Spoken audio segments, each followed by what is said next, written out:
Deficit stands at about 17 million housing units, and the recent launch of the Nigeria Housing Financing Scheme has raised expectations that housing can finally be affordable for all Nigerians. How feasible is this? My guest this week is the Minister of Housing and Urban Development.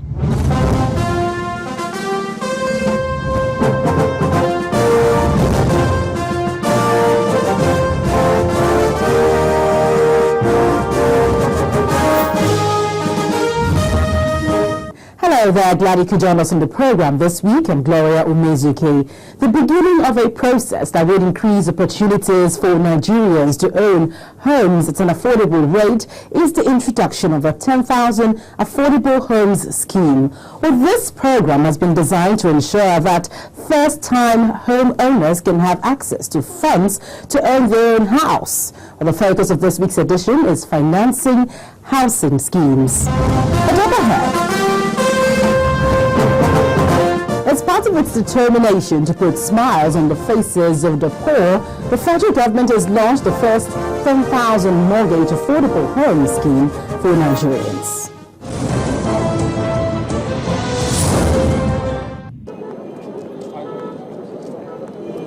Ask any Nigerian on the street what their top 3 worries are. Housing is likely to be one of them. The World Bank reported that Nigeria has a 17 million housing deficit and requires 59.5 trillion naira to bridge this deficit. This is a huge figure, bearing in mind that the country's 2014 budget is just 4.962 trillion naira. The federal government is seeking to bridge this gap with the launch of its first 10,000 mortgages for affordable homes scheme.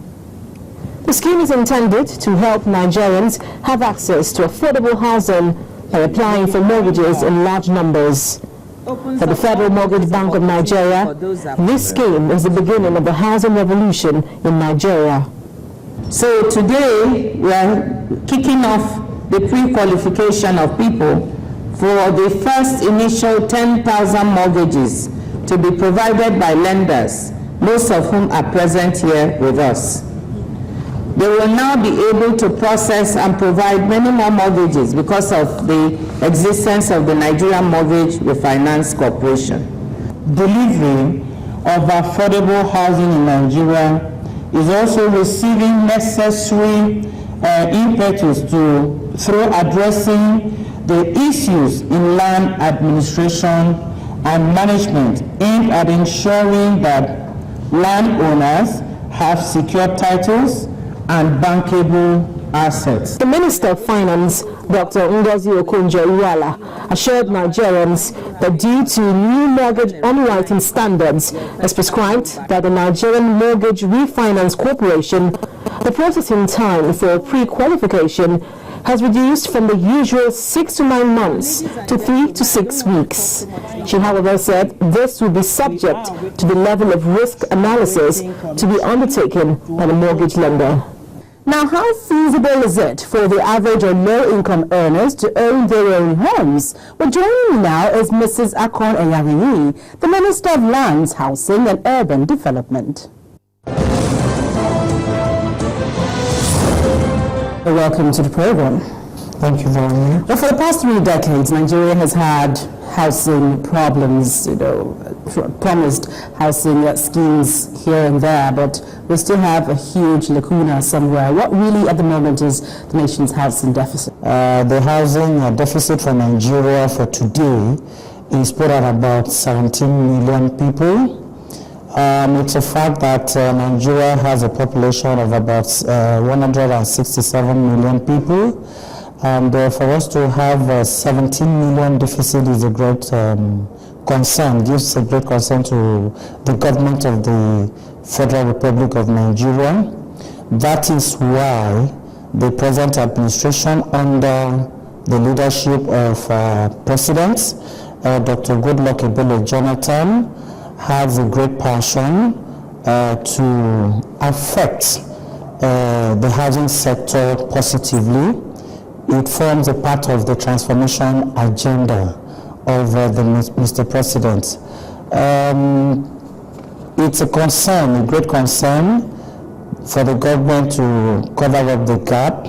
For that area, what we have tried to do as a ministry of Lands, Housing and Urban Development, our responsibility is that of provision of shelter for Nigerians. Not just shelter, affordable shelter for Nigerians, because it's always a very pathetic situation to see Nigerians or civil servants go through 35 years and at the end of the day they still end up in a rented apartment. So the present administration sees that as a great concern to tackle.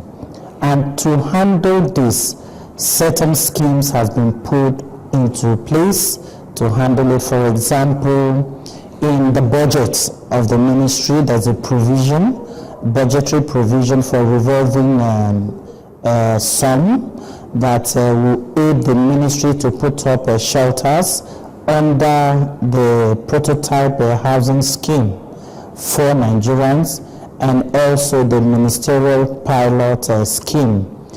The money that is budgeted for will be used, do the construction, it is sold, the money revolves back, and then we continue. It cuts across the entire nation. Apart from those schemes to tackle the deficit or to help close up the gap, the government again has established the NMRC company. NMRC means a Nigerian Mortgage Refinance Company. That is to help refinance mortgages, not for construction, refinancing of a mortgage. That was recently launched. Yes, that was launched on the 16th February 2004. And then 3 weeks ago, the portal, the website for the project was jointly launched by myself and the Minister of Finance, the coordinating minister. The project, the NMRC, is jointly managed by the Ministry of Finance and my ministry, Ministry of Lands and Housing. The NMRC is to provide 10,000 mortgage for houses for Nigerians. It is to be handled by the two ministries. Did you say 10,000 houses? 10,000 mortgages for houses. Okay. The problem that Nigerians used to face before now is the purchase, the funding for them to buy the houses. A civil servant might not be able to take out 3 million or 4 million or 5 million, as the case may be, at once to pay for a shelter, pay for a house if built. So developers will build and the off-takers will have the money. So what NMRC is coming to do is to help the PMIs. PMIs are the primary mortgage institutions to undertake the payment of the buildings for the off-takers, and then it will be spread over a period, over years, for them to pay in trickles. So right now, what's really the federal government's policy and provision of houses? Because we've had a lot of initiatives coming up in the past. The policy we have is to ensure that whatever structure that we're coming up with is affordable to give to the Nigerians. Affordability, how will you be able to control it? We have also put in place regulatory rules. We are interacting with the stakeholders. We've interacted with the dealers of building materials, manufacturers, the cements, the roofing sheets, etc. Whatever comes up to put up a structure. Because if the prices, the cost of purchase of those items are high, eventually it will affect the final cost of the construction. So we're interacting with them to bring down the cost of building materials. Again, the government has also put it as a rule, as a law, that government will provide unencumbered land. And let's understand the situation here. A lot of people see the Land Use Act as one filled with a lot of constraints, particularly say that it inhibits, what do we call it now, mortgage financing and so many other things. So what really is the perspective on this act? Why people are complaining about that is in the titling, getting the title for the land. Again, that is another major area that we are intervening.